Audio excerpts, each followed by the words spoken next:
Hey, what's good? What's good, y'all? Let me pop myself back into full screen mode. Give me 1 second. Give me 1 second. All right. What's good, y'all? We about to do you know, a quick reaction video to the first ever Charleston White interview with Real Life Street Stars. This was back. I believe the date was January of 2022. I think January 4th of 2022. Just to give y'all a little backstory. We had seen Charleston White going live on, of course, he had already did Terry Blue, Dallas Global out here in Dallas. He started doing Say Cheese. I think he did one or two Say Cheese interviews. And at that time, we're like, hey, it's time for us to go and holler at Charleston White. Let's go and reach out to him, see if he wants to do an interview, and let's try to bring him in, man. Let's have a conversation. So no one has met Charleston White. No one has spoken to him. This was our first interaction with him as far as our Real Life Street Stars channel. So we're about to go through this interview. I want to do, of course, it's your boy Real Life Joker. You already know what it is. I shouldn't have to say it, but it's your boy Real Life Joker. I'm going to go through this interview and kind of break it down with you guys as far as um, my thought process as far as interviewing Charleston White and how all that was, man. I just want to kind of go through it with you guys as far as kind of giving you guys just some inside knowledge of how everything went. So I'm going to start the interview. We're going to walk through it, and I'm going to be pausing it as we go, just to kind of jump in and give you some insights of how things went with that. So, man, let's go and get right into it, man. This is our first interview with Charleston White. Let's go.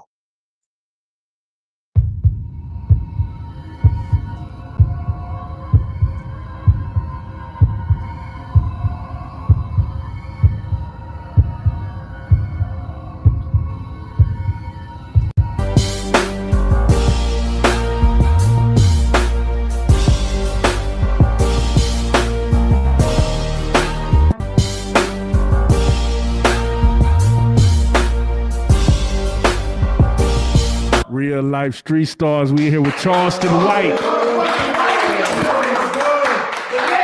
the legend. This been a long time coming, man. You sitting down on that real couch, man, where it's real life, and we finna talk about some real shit, man. Already. Man, before we get started, man, everybody don't know Deaf, Dumb, Stupid, living up under a rock, man. Tell them where you. Oh, wait a minute. I don't know if y'all saw that. It looked like some kind of little black spectrum came through on the screen. I don't know what that was. But I saw it. Don't know what that was. It looked like some type of phantom. That might have been the ghost of George Floyd. I don't know. But all right, let's go back. Let's get right back to it. I'm sorry. I'm sorry. I had to say that. From and a little bit about yourself. Man, Fort Worth, Texas. I done went from being a community activist from 2012 to about 2 years ago to becoming a internet sensation. I got tricked into this shit. Your motherfucker tried to shame me. And, community activist snitches on Harvey Street Crips. Yeah. Went viral on World Star Hip Hop. And it was it was a local popular rapper sister by the name of Spud Boom. Wow. It was his sister who put the video on Facebook and tried to shame me. And then it went to World Star Hip Hop. And then from there, I joined Instagram and here we are, man. So it's been a hell of a ride. Now, I want to talk about. So let's break that down real quick, man. Charleston himself said that, of course, he started this in 2012. He was, of course, just trying to be an activist. And if y'all go back and watch, y'all can see Charleston with the braids out there on the corners trying to talk to the kids, trying to go to city council meetings, help, the situation in the city of Fort Worth. And he said he switched it up until, I guess, a couple of years ago from this interview. This is back in 2022, January, to where I guess he said Spud Boom's girlfriend started trying to shame him on the internet. So he went full nigga mode. And that's what created the element of Charleston White. So right there, you can hear from his own words, his own mouth. Spud Boom from Fort Worth might have created the Charleston White character. Let's continue. The Crip situation, right? Because Yeah. I remember when it happened, they were calling you Rat Williams. Yeah, that was Like- that was the first. That was the first name they started calling me. Cause you know Right. I had them motherfucking nappy raglan ass dreads. I was trying to grow them dreads. And I got that bald spot right there. So nigga, I'm like George Jefferson. Yeah, I wasn't trying to hide no motherfucking bald spot. Man, his hairline has come. I want to say come a long way, but he actually cut it bald. So therefore, Charleston gave up on trying to commit to his hairline. He actually cut it bald. It's unfortunate, and uh, it's just unfortunate. It's just unfortunate. But the ball looks good on him, man. He's rocking, he's rolling, and old age, can't stop. He can't stop him from playing. God dang it. Nigga. Yeah. So they give me that name saying that I look like Cat Williams. Well, I grew up hearing that I look like Damon Wayans, the homie the clown, my wife and kids. So I grew up hearing that from white people. So the Cat Williams comparison, had me mad in the motherfucker. Yeah, I think I'm way more handsome than that nigga. And yeah, and I bite an apple off the top of that nigga head. I'm way taller than that little short ass nigga. There you go. Yeah, but as they kept saying it, nigga, I was really offended by the name Rat Williams. Yeah, nigga, I'm mad in the motherfucker. I want to fight behind that shit, nigga. But rather than letting them win with it, yeah, nigga, I took the name. Yeah, fuck it. I'm Rat Williams, nigga. Yeah, nanny boo boo. Yeah. Now, do you really feel like you were snitching? All right, hold on. Let's start right there, man. Right there. Yes, I do feel that cat. I mean, I'm sorry. I do feel that rat, aka Charleston. I do feel like he was hating the fact that people was calling him Rat Williams. Like he said, he feels like he looks better than Cat Williams. I do. Knowing Charleston, I know he believes that 100%. He looks better than Cat Williams, and he feel like he is much taller than Cat Williams. He'd bite an apple off his head. And knowing Charleston, I know he feels he's much taller than him. So I can see that being called Rat Williams kind of got to his soul, and he wasn't trying to hear all that. He wasn't trying to hear all that. Let's continue. No, homie. I come from the criminal elements of society. Yeah. And I understand what snitching is. Snitching is two niggas getting in trouble, and one telling to get out of it.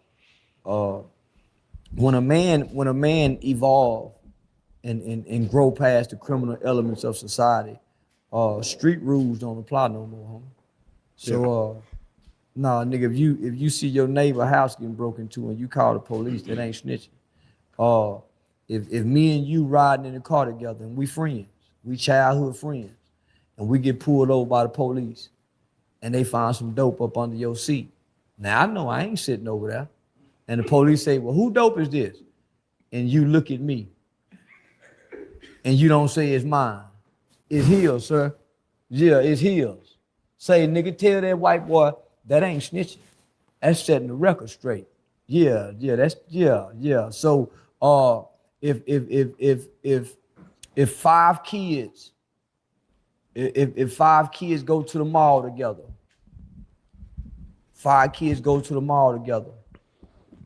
and one kid get caught stealing, and they got to call all the parents, right?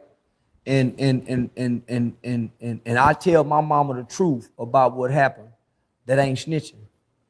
That's telling the truth. Now, how hard or easy has it been to instill those values? All right. So right there, man, right there, we got to talk about it, man. I got to get y'all take, man. What is snitching? Because Charleston says it's not snitching. It's setting the record straight, is what he called it. He said it's not snitching. It's telling the truth. Please, if y'all don't mind, break down in the comment section as far as what is snitching. Do you have to be involved in the said incident that you're snitching on to be a snitch? Can you be a bystander, seeing something happen and tell someone that it happened? Is that snitching? Again, there's so many levels of snitching that I need to understand what exactly is snitching. But as you can see, this is back in 2022, and this is Charleston speaking his snitching truth. Let's continue. In the kids that you work with? Because a lot of kids believe that we grow up like, tattletale or snitches get stitches. So how do we deprogram that way of thinking? Well, you tell them when the last time you seen a snitch get a stitch. There you go. They talk that shit. But if we being honest as black people, most of us are raised to tell. If we all spend a night at grandmama's house all the cousins, and we do something, and grandmama come in there and say, who broke this motherfucking lamp? And don't nobody say nothing. Everybody get an ass whooping. Everybody. By the time they get to the one who didn't break it, they telling, because they don't want that ass whooping. They done seen how she done accidentally hit you in the back. This nigga here done ran and she got to chase him. So you sitting back watching these niggas go through it for that ass whooping. Now you know you didn't break that. Yeah. She done whooped the nigga that already done broke it. You don't need to get me granted, he did it, you know? So nigga, when you get in trouble, we done already saw 1,000 episodes of First 48. Yeah. Who do they first person they call when they want you to tell? Real quick, what Charleston is doing is he's telling y'all basically what used to be a slave program, to where everybody get in trouble, to make sure they tell on the person who's trying to escape or do whatever. So basically, it's a system of accountability is what they call it. So it's not so much creating snitches, but you create a system of accountability, meaning that y'all are gonna have to govern each other. And the only way for y'all to govern each other is I'm gonna put you in harm's way among your own people. I'm gonna turn y'all against each other to where you're gonna have to point at your own person. So that is what the white man used to do to us to get us what they call buck breaking or a sense of buck breaking. There's multiple forms of it, but that is something that is a mentality that slave owners did upon us, that parents obviously brought upon us as well. Let's keep going. Your mama. Your mama come in that interrogation room and she sit down with you and she say, son, tell these people the truth now. We was made to believe that the truth will set you free. Most of us, when we start getting in trouble with the law, we're so young in age, we don't have a concrete belief system to stand on not to tell it. Right.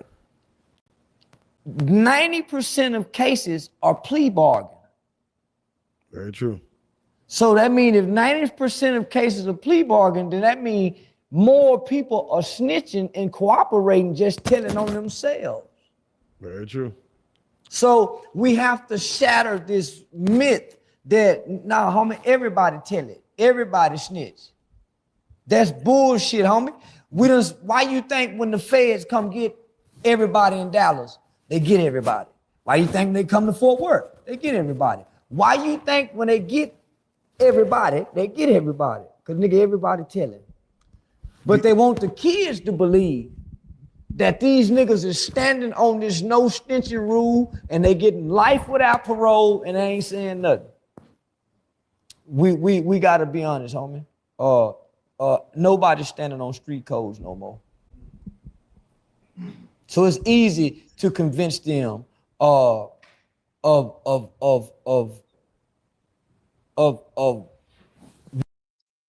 quick, I gotta get y'all take on that, man. When he says nobody's standing on street code no more, what is y'all thoughts, man? Is anybody still standing on street code? Is this still a thing? Or is that us just trying to keep hope alive from the past, and trying to take the past into the future, man? Give me y'all take. What is street code? What are we standing on? Everybody telling us what he said. And man, I paused that at a horrible angle, man. Let me unpause Charleston because he looked like goddamn Popeye the Sailor Man. Shit, let me unpause. What we all know is nature's first rule of law is self-preservation. Do you believe in involuntary snitching? You mentioned Spud Boom to where he did an interview. He did some bullshit. Like he said that the police were smarter. They were smart the way they was asking the questions. Man, he told on the nigga over here didn't even have nothing to do with it. Everybody know that. They say, man, listen, Spud Boom, we want to talk to you about credit card fraud. But we were going out there to buy the weed over there with that nigga, and he had plenty of weed now. But said, but no, Spuddy, we don't want to talk about that. No, but we were going to do the card. That's what he did. Yeah, I'm like, yeah, put your man in. The way they asked the questions, it was yeah. So, but that was me asking him in regards to involuntary snitching. Is there such thing as involuntary snitching where you go in there, you trying to stay solid, you ain't gonna snitch, but the way they ask the questions, you start answering them in a way that you are technically telling by excluding or including others in the story. You don't know what you're doing, but you are doing a form of snitching. Let me know y'all take on that, man. Is there such thing as involuntary snitching? Yeah, let's go. Well, that's they call that dry snitching. Mm. Your lawyer called that volunteering information. Why are you volunteering information? That's what your lawyer called it. Right. You see what I'm saying? So, but that's a nigga who don't know about being in trouble. It ain't never good to talk no way. That's why it's a reason they say you got a right to remain silent. Anything you say can and will be used against you in the court of law. The reason why your greatest defense is your silence. There you go. That's your greatest defense is your silence. Man, that's real. That's real. Now I want to ask you, since you're Hold on, wait, real quick. I want to double down on that. He says your greatest defense is your silence. That is 1,000% true. Of course, as y'all see, I'm doing the prison story episodes where I'm getting people and we're talking about their trials. Going in there and saying anything messes you up. It's better to just go in whenever you're arrested for whatever. It's either stay silent, don't say none, just say, hey, I need to speak to my lawyer. I don't know what's going on. I need to speak to my lawyer. I don't know what's going on. I don't know why I'm here. You could plead your innocence, but it's best not even do that. It's not even say I don't do it, because to say I don't do it, meaning you know what the heck they're talking about. It's best to say, I don't know what's going on. I need to speak with my lawyer and stay silent. Now, mind you, when you do that, they may go ahead and keep you overnight. They may go ahead and book you. You may have to, stand in front of a judge. You may not get that bond. You may not get out of jail that night or that weekend. But again, in the long run, it'll help you because you do not incriminate yourself while you're talking to the laws. So again, silence is your best defense. I agree with that, Charleston, 1,000%, man. Let's go. claim to fame, how has it been for you as far as just adjusting to people knowing your name, people knowing your face? How has it been for you just moving through just throughout society right now? Yeah, I'm just starting to realize I'm the big shit now. But no. Well, you know a nigga pussy rate go up. There you go. That's really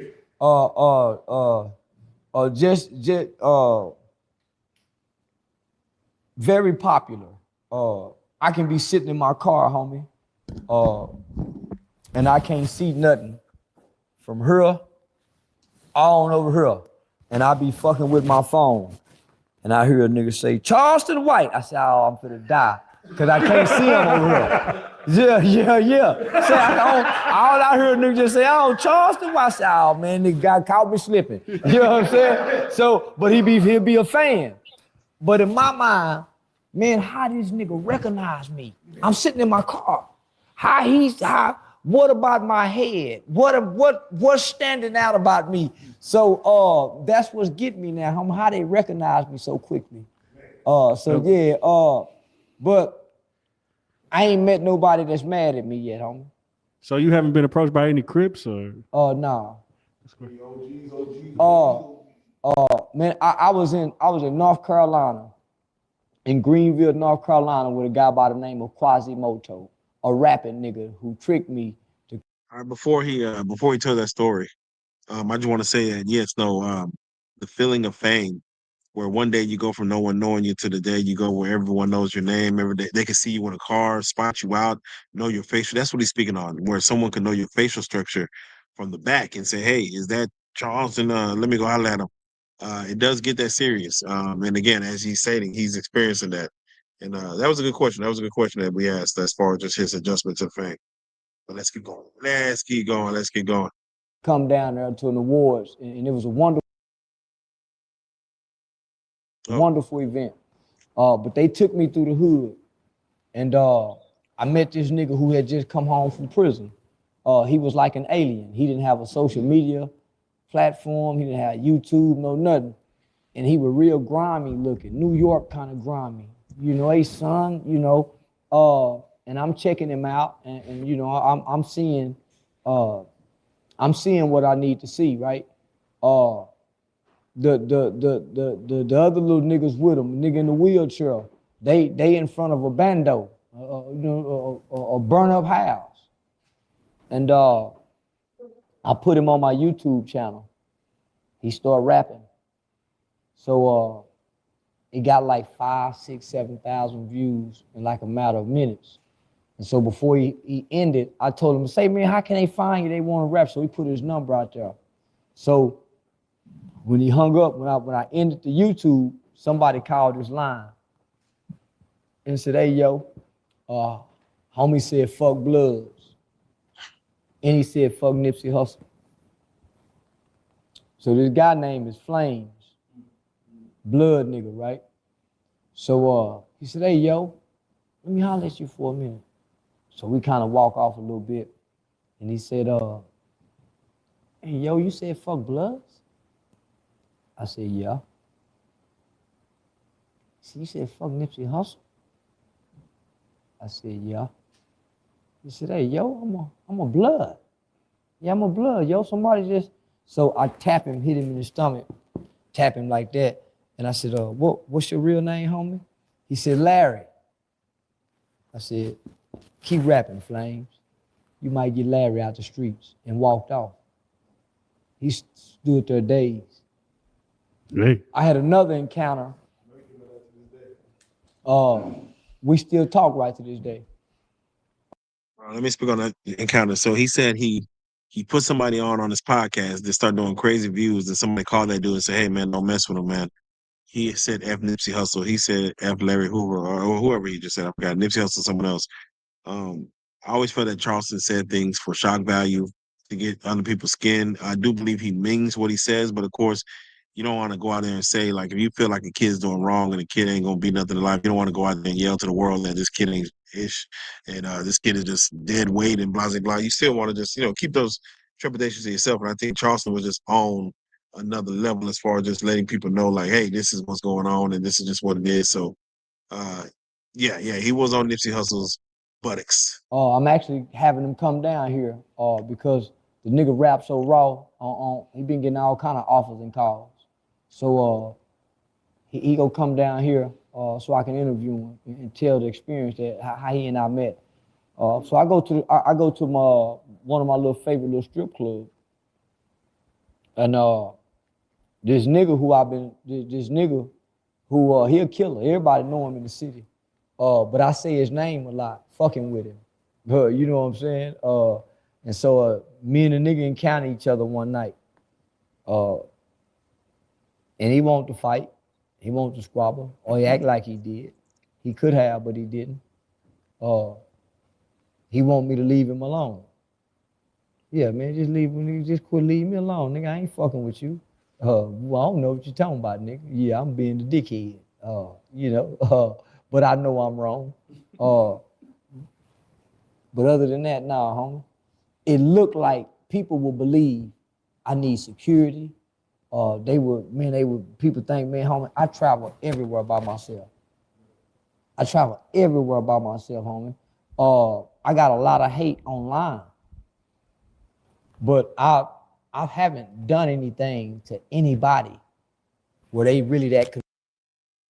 With that being said, yes, Charleston does travel everywhere by himself. He's always been a self-starter, self-motivator. He's always kind of done things himself. As far as he might have a Dewberry, OG Sane with him, the girl V, but he's a Lone Ranger. You don't see him with a lot of security. You don't see him moving just outside of the travel. He travels by himself. So this is back in 2022, and he still does. And by the way, if I haven't mentioned, man, if y'all looking where I'm at, I'm in Lagos. Nigeria. So I don't know if that's a flex or not, but that's where I'm at. I'm in Lagos, Nigeria, doing this video. So that's my background. Convicted, where when they see me, they'll hurt me. I ain't done. It's some niggas done really done something to some people that they need to be hurting. That's facts. Yeah. It's just I'm saying some shit that evokes the emotion. I ain't done nothing to cause no reactions. There you go. So let's go and get into it, man. We want to address just some things that's kind of been going on. For one, I see Whack 100 want to cancel you. Yeah. He sure wanted to just get you out of here. Yeah. Said we don't condone the things Charleston White is saying. Who is this man? You haven't had a chance to respond to Whack as far as. For those who don't know what's going on. Tell them what the clip was about. The clip was, as far as I believe it was a clubhouse conversation, and therefore you alleged, what happened in the past with some, young Caucasian females as far as what was, what is on record. Running trains. Yeah, running trains and doing the damn thing. They don't think that's rape. Niggas don't think that's rape, huh? Hey, and honestly, it's subjectional as far as what someone would call it. What a female would call it. What do you think it is? It was normal sex when we was doing it. But nigga, when you know better, you do better. Mm-hmm. Nigga, we were rape. I was rape, homie. Because I work with kids that done the same thing we do, except they might can put it on camera now. That's it. Boyfriend get to school or somebody show boyfriend say something to her. She go back and say, they did this. Yeah. Or the school counselor them see this. Yeah. Or the school counselor them see this, right? So they make a referral to juvenile services. Yeah. So this where I come in at. Man, this is part of our culture. Oh no, man, them boys ain't raping. Man, this is what we do. This part of our, everybody says, this ain't a part of our culture. Yeah, it is. Yeah. Man, we've been doing this since the 80s. We don't get, let me just say this. We all done been at the stoplight and see 3 little boys walking with 1 girl from away from a school. Oh yeah. Oh yeah. What comes to mind? Right around 1 p.m., right around 1:30, 2 p.m. What comes to mind? Hey. So what I'm saying is, we was doing these things, some of us as low as 12 years old. Yeah. But for the most part, 13, 14, 15, 16, 17, 18. Who do you know at this age is having responsible sex in the first place? We're going to call it regretful sex. How many niggas we know, we might know 1 flipper. Yeah. Who down for everybody. Mm. But for the most part, when we flipping and running trains, it's trickery. It's coercion. Coercion is rape. Let me break it down a little further. Coercion can be you having her come over with drinks, the intention of getting her drunk in order to have sex with her, to sleep with her. That's called coercion. Most people say, nah, man, that ain't rape. But what if she getting drunk at the bar? You ain't getting her drunk. But if you getting her drunk to go home with her, that's rape. That's why a lot of the home girls always step in and say, no, she ain't going with y'all. Yeah. That's why that happened. But we are taught in our culture, nigga, let's get her fucked up so we can fuck. Say, nigga, I'm finna get over here, nigga, get a full of this here. We go pour this in the punch. It ain't so we can get high and just have fun and dance. It's the fuck. Now that I know this, and I'm saying, nigga, we really fucked up as a race of people. Nigga, how we fuck with our women, or how we get pussy. Nigga, we ain't told when she say no, you jump up and stop. Nigga, you keep trying. You maybe try to put your leg in between her leg a little bit. She kind of tighten her leg up a little bit. You find another position to try to get in there. And her body responses will let you know. She might be saying no. How many niggas take no for the first ounce? Come on, homie. Come on, man. You keep applying pressure. Especially when you're young, man. What age was it when you came to because when I think about when I finally start feeling like when I had my daughter and I start thinking about stepping into these situations with certain young ladies and where my mindset would go, or am I gonna get them fucked up or how I get them to the crib? Like I was like, damn, it didn't hit me to even think about it like that. This what hit me, nigga. I got to buy them things for them girls when they have periods. Man, my daughter is I got to buy, what she got, bras? Yeah, nigga, I got a daughter that's developing. And nigga, I'm starting to say, man, well, how this go for her? Cause nigga, we used to do some low down dirty things, just trying to have fun with, man, no. So no, man. So I'm analyzing our culture, nigga, because now I got kids. Nigga, I got a daughter. Not only that, I'm seeing the effects of the culture from going in the juvenile system. I'm listening to young niggas who can't do nothing. They conversations as a rapper. They telling you what NBA Youngboy said. Yeah, just like NBA Youngboy said. Nigga, don't relate to that. No, everything is what a rapper said. Even grown niggas said. Yeah, nigga, just like Jesus said. Woo, woo, woo. They quote rap as if it's scripture. They quote raps as if it's philosophy, as if these guys are philosophers, scholars. So, nigga, I'm a nigga examining our culture and looking at the effects of this shit on how it's affecting us. So when you play this shit all the way back, nigga, we've been distorted from the time we learned how to talk to a girl. Nigga, we only talking to her to fuck her. We want to fuck on the first date. That's where her value comes from with us. Yeah. You see what I'm saying? Nah, I feel you on that. So We were having that conversation. So then, when you look at our music, homie, I'm a nigga. I'm married to a black woman, but nigga, every now and then, nigga, my wife will get called a bitch, and I see how that hurt her, and I see how my daughter be affected to hear me say that. Nigga, my daughter be mad if nigga it fucked me up. But nigga, this is our culture. Say, nigga, I'm saying, hold on, nigga, this my bitch calling. Say, man, I'm finna get ready to go home to my bitch. So for me to articulate what we used to do, you won't find nobody that's honest, homie. Go all the way back to, man, you can go to LL, outside the high schools. You can go to NWA, 100 miles of running. I'm at a high school dance. 2 Live Crew. The girl will say, stop, I say I'm not. So, you see what I'm saying? So, man, you can go all the way back, huh? You go all the way back. So, even the movies, when you go back to the movies like Penitentiary, they was literally showing us other men raping other men, nigga, in the movie Penitentiary, some of the black exploitation films. So it's the culture. So I gotta ask you this question though. So for people who might have heard the clip, right?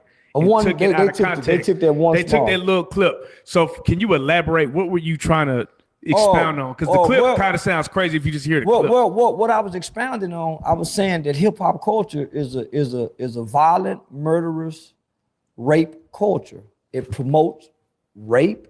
It promotes murder. It promotes violence toward African American people. It promotes it.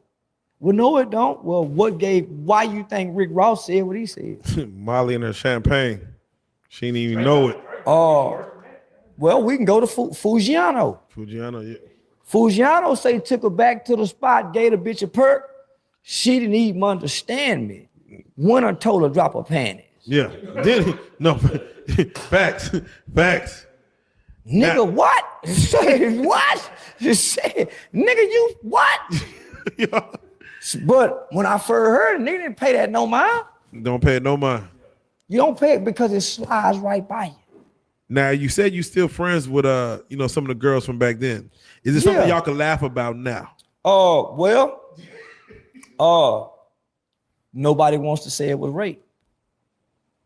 There you go. For one, the stigma of the girls who was having.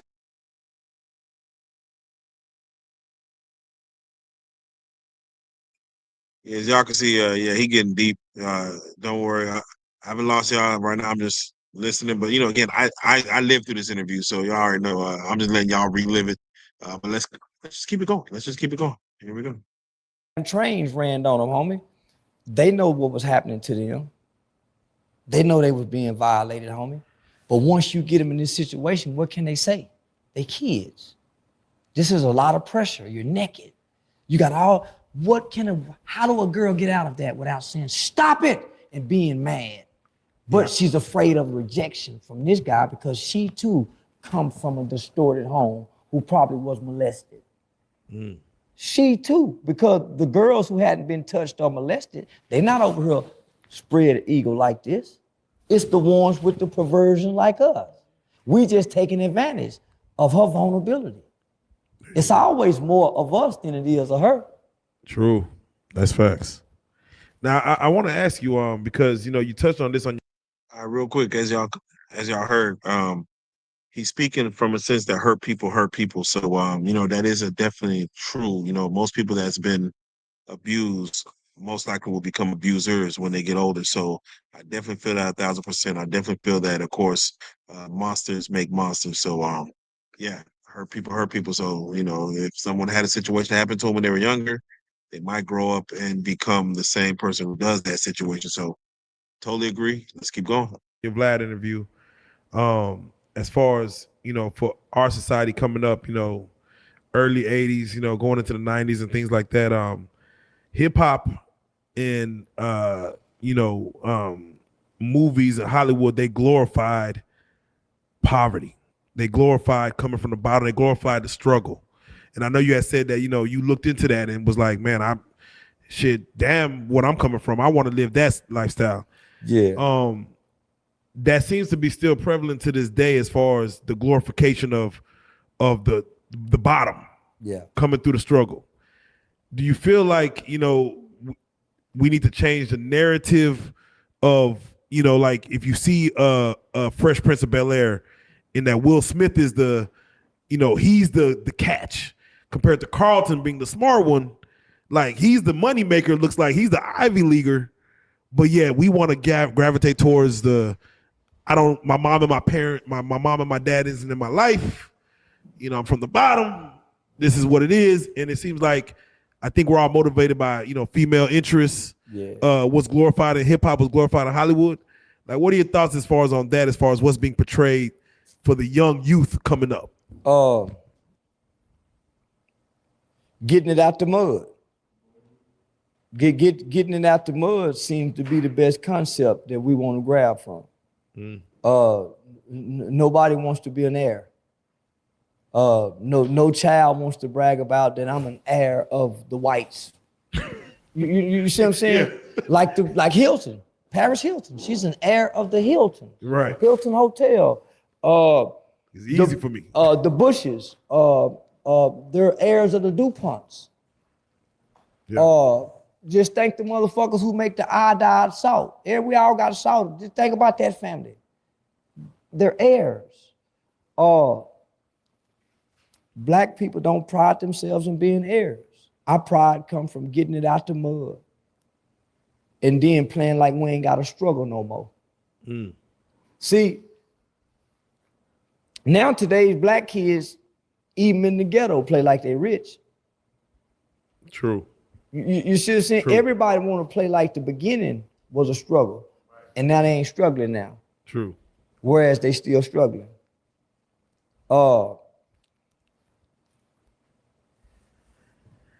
Something's happened to our mind, homie, in what we value and see as being dignified. We claim that we struggle out of poverty. But when you look at black people and you hear black people's narrative, they don't have a struggle in America anymore. Oh yeah, no. They love to see the glow up. Yeah. From what honestly they want to, when they say, hey, they want to be us, or they want to study our culture, it's like they want to study the beauty of our culture, not the bottom of our culture. So I totally get it. We've always been the black faces on television. Yeah. Remember, white people used to paint their faces black to play us because we couldn't be on television. It's going back to that. There you go. Now I want to ask you, from your history, as far as just Now, mind you, I don't get none of that as far as the black faces and stuff of that nature, but I hear it. Let's keep going.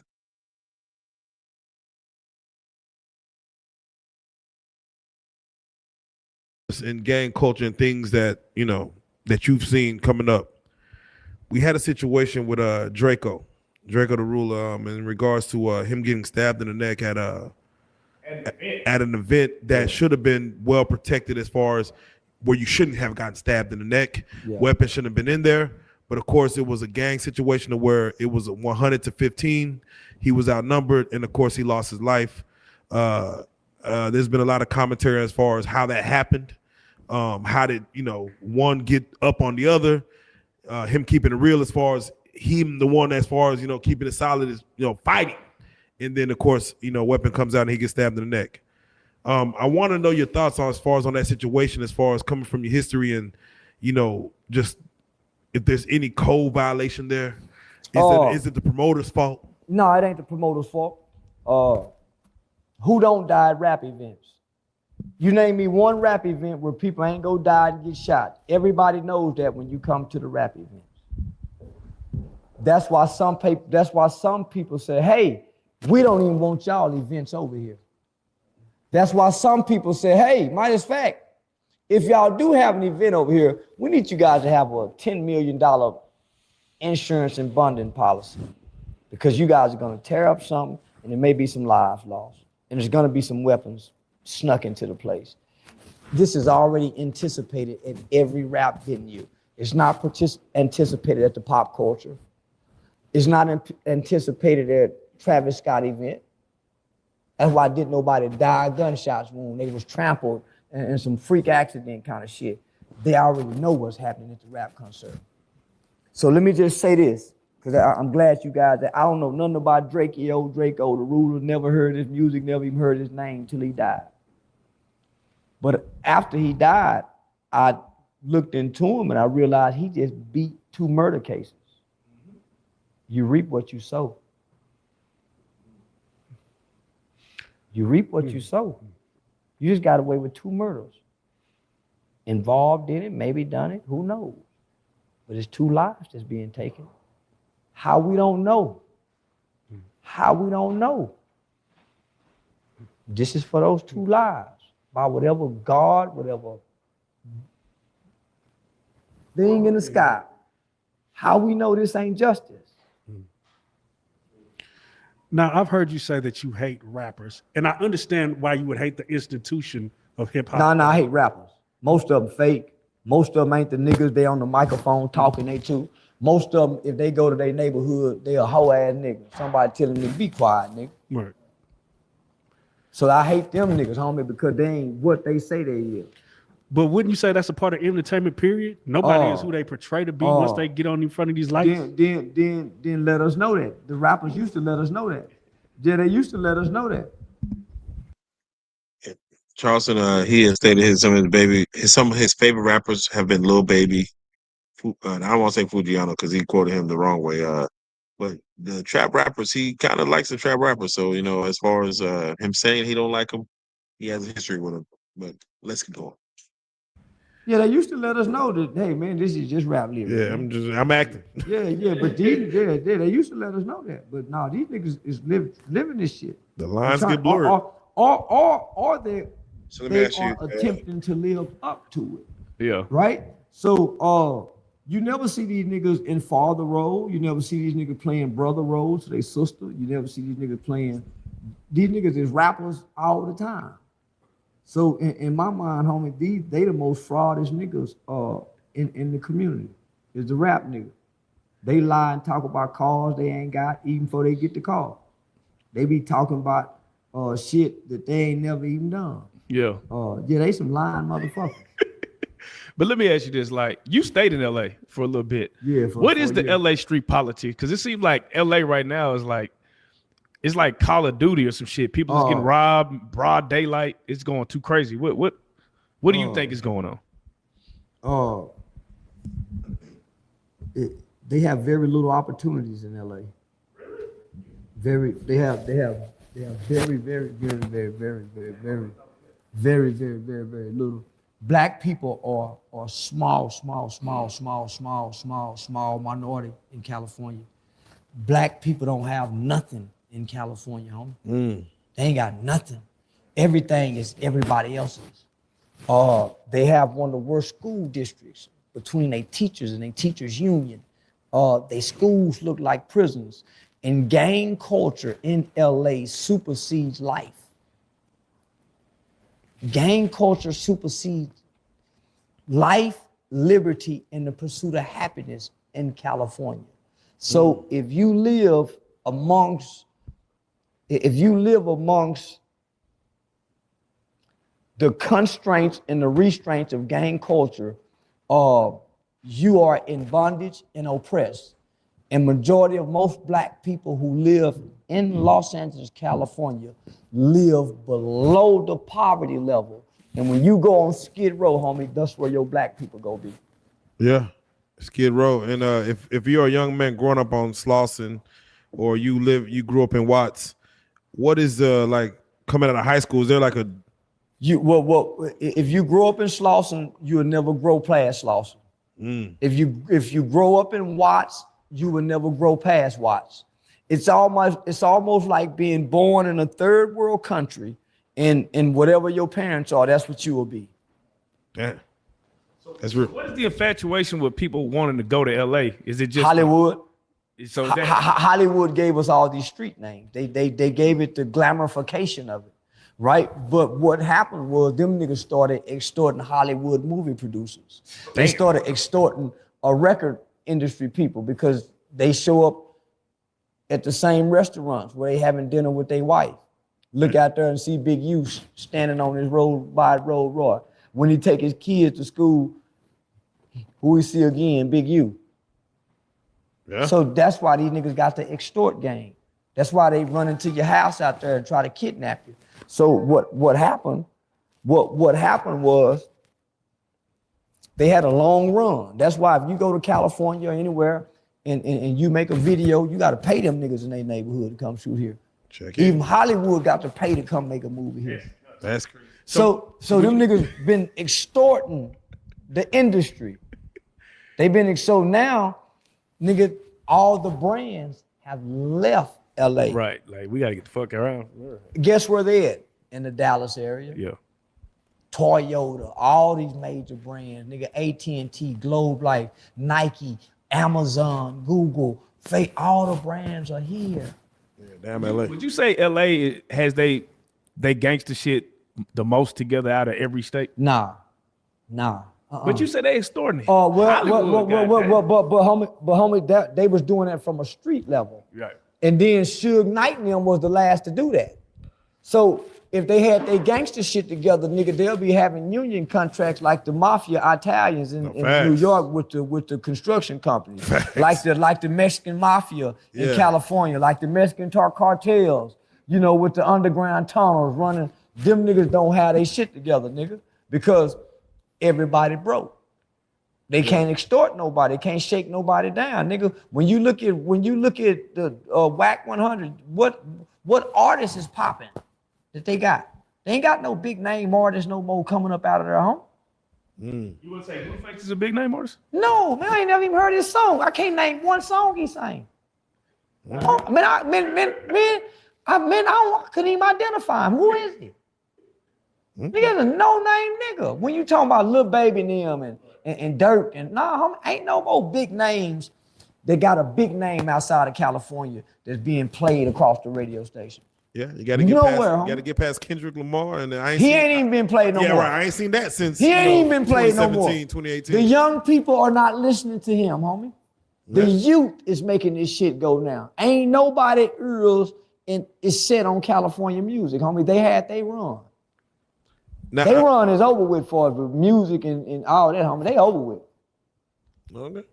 Now, I personally want to ask you a question that I just want you to clarify because it caused so much controversy as everything you say does. You did say the Crips and Blood situation was worse than slavery. If you could go into more detail as far as what let me just you say want this. To convey with that. Even though slaves, well, let me just say this. 90% of white people didn't own slaves, first and foremost. 90% of white people in this country didn't own slaves. Slavery happened to white people, black people. But when you look at the conditions, the minds and the hearts of black people who were slaves, they were some of the most dignified people under those conditions. They were not violent people. They did not kill one another. They did not create an internal system of destruction. So let's just look at what gangs do. Gangs kill black people. Slavery didn't kill black people. That's debatable, right? No. You had Ku Klux Klan, Right. who came and killed black people. Why would your slave master kill you, nigga? And I need you to till all this goddamn land. They didn't kill their slaves. Nigga, they ain't kill slaves. They kill a nigga that wasn't a slave. They didn't beat their slaves to death. They needed that nigga to be healthy. Could you work him to death? But you not go work him to death. You go work him till he get old and he go die. He can't be worked to death. He wasn't that weak. This person was like this was the closest thing to an animal in his work ethic. Nigga, this is the closest thing to a machine. A nigga that can work from sun up to sun down and never got tired. And he can do this every day, 365 days, no day off.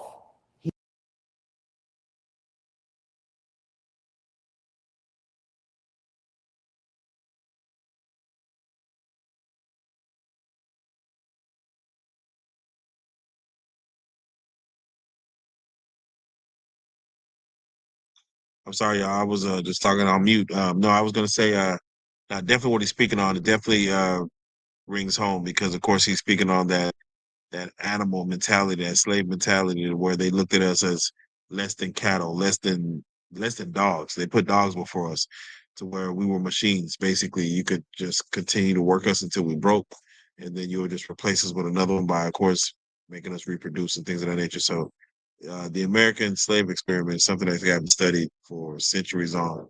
But with that being said, let's just continue, man. We're about to get to an hour. I'm gonna probably make this a part one, but we're gonna get to the hour though, y'all. He never got tired. He never could get tired. How you gonna work him to death? Now we can be worked to death. We need a break. We need a vacation. We'll quit. We can talk back. So who can look at gang banging and say, well, no, man, they did this in slavery. Nigga, you ain't never even seen slavery, so how you go compare it to it? I just know one thing, homie. Black people never looked at black people as slaves and say, I'm gonna kill you. So anything that'll make you look at your brother and say, I'll kill you, got to be bad. And worse than anything else that can exist, it make you kill your brother. There you go. There you go. Now I do want to ask you, this is just again your chance to respond. You have made, quite a ruckus, quite a stir on the Kevin Gates situation. And Kevin Gates responded. Did you get a chance to see his response? Where he didn't want to name you by name, but he of course spoke on what your relevance to what his situation was. Yeah. Before I even go into what Kevin Gates responded, I'm sure the world saw, but as far as your response to his message to the guy who knows who this is about, I do want you to respond to what he said, because it looked like he came with peace, and but he also said he said what it was. He called he's insignificant. There's some names, some nouns got thrown out there. Yeah, I ain't hear that part. Yeah, I ain't hear him say what it was. In my mind, I'm saying, man, why that nigga respond to me? Yeah, in my mind, homie, this nigga is a celebrity rapper. Man, why this nigga listening to me and he responding? And at first, my first reaction would go, man, fuck all that shit, nigga. Yeah, But the nigga response was so genuine. And then he responded like a man. And so what he did was his response as a man, it took away any power of ugliness that I would want to reply with. Because the nigga said, I love you, man. He said, I love you, brother. The nigga said, I love you. Yeah. How many black boys and black brothers and black men say that to each other, to other black men? Right. So Did that response throw you off a little bit? well, nah, homie. Nigga, I'm a man of wisdom. His response, homie, is the clear example of why Dr. King then was able to get the 1964 civil rights legislation. We say Dr. King should have been hitting them white folks back. We say they should have died and all of that, but he beat America with love. Yeah. So what that brother did, homie, he left an example for other black men to respond to other black men with love, homie. Man, beat me with love, homie. How I'm gonna be ugly to that nigga? That nigga said, man, I love you. As a matter of fact, I'm a fan of your community work. When he said that, I said, man, you know what? Look. Man, that nigga used to share all my shit last year. Before I even became big, homie, that nigga used to share my shit. Man, I'm wrong in a motherfucker. But he didn't respond as a rapper, homie. And he responded as a man, because a rapper would have been saying, yeah, say, let me tell you something, old bitch ass nigga, whoop-de-blam, whoop-de-blam. He responded it like a gentleman, homie. So I matched the energy. I became a reflection of what was before me. That's all I'm gonna ask you. Did you reflect on as far as what you originally said to even get him to respond? I didn't think about nothing I said. Because at this point I done already said what I said, so ain't nothing to think about. There you go. I gotta think about what he done said. Yeah. And nigga, what man say I love you? A black man to black man before the world. Yeah. Before the world. So nah, nigga. He even bigged you up. Said he was a fan of yours and what you did with the community. Well, I'm looking at the fact, homie, that the man is he giving acknowledgement to God. The man got a different kind of spirit about himself. You know how strong it was for a nigga to respond like that. You know how strong of a man you gotta be. There you go. You know what? You know how much goodness in your heart, homie, you got to have. Nigga, 98% of people alive that's black ain't got that kind of love in their heart for another black person, huh? So he left an example for all us to follow, nigga. Love conquers hate, because I was being hateful. I was being real hateful, huh? I love it. Yeah. How often would you say you're wrong about some shit? Not often. That probably won't ever happen again. Yeah. About 99.7%. Because sometimes I want to be wrong. It's some niggas that would have done that it's some niggas that probably would have said the same thing he said, and I probably would be like, man, fuck that bitch ass nigga. I don't care nothing about what that nigga talking about. But it's something about, homie, the sincerity. The sincerity of say, homie, when you hear a nigga say, where my water go? When you hear a nigga say, I ain't drinking and I ain't smoking. Whoa. We ain't even on the same level, homie. I ain't got no business fucking with you because I'm smoking. You a different kind of man, homie, than us. We getting high, we getting intoxicated, we fucking plenty hoes. So this man said, I'm at peace. So it ain't nothing that I can say to undo what I done said. I gotta sit here and listen at a man who giving us in a fucked up culture, homie. In a fucked up culture. Everybody want him to respond with hate against me. That's why we talking about this.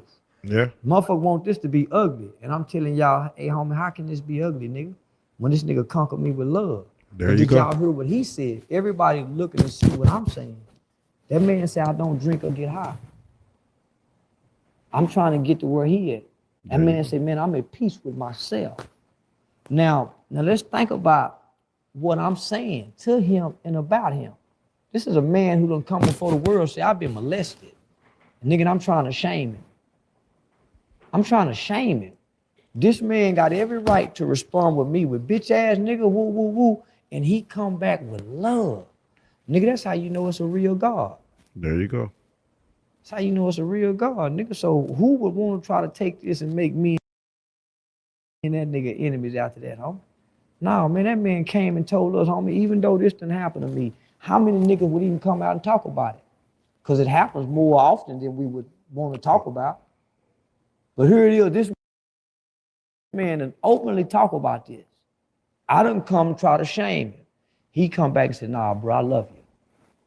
Nigga put love on me, homie. That's an example that we all should be following, nigga, in the rap game. Squash this whole goddamn beef shit. There you go. See, love squash a lot of things, my nigga. That nigga put me in my place with love. Had he not responded with love, I'd still be disrespecting him. Now, one of our other plots.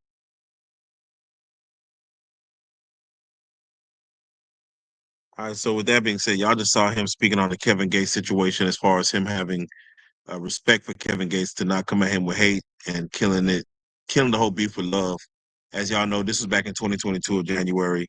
They ended up linking up at, I forgot, I think a Big X Plug show or somebody's show to where they linked up, hugged up in Charleston, and Kevin Gates, they like this. So that moment right there could show you what two black male artists that are at the top of their game, when they have beef, how they can come together and show love and unite and really get some money together. I mean, Charleston and Woody right now is about to go on tour and do a comedy show together after they beef. So this should let kids know that beef ain't the end all be all. You know what I'm saying? If there's respect there, y'all should ready to come together and get some money, but you gotta have respect, you gotta have some type of foundation of respect and kind of go from there.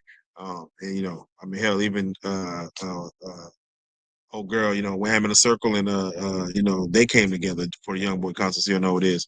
With that being said, man, we hit the 1 hour mark, man. I try to do these things for 1 hour as far as these reaction videos. We're only 48 minutes and 25 seconds into a 2 hour Charleston White interview. I'm gonna come back probably tomorrow or another day, and we'll go in for probably another hour just to kind of give a reaction of the second part of the interview. With that being said, thank y'all for tuning in, man. This is Joker Reacts, man. We're reacting to the first Charleston White interview on Real Life Street Stars. Y'all stay tuned for the next one. I'll see y'all when I see y'all, man. Appreciate.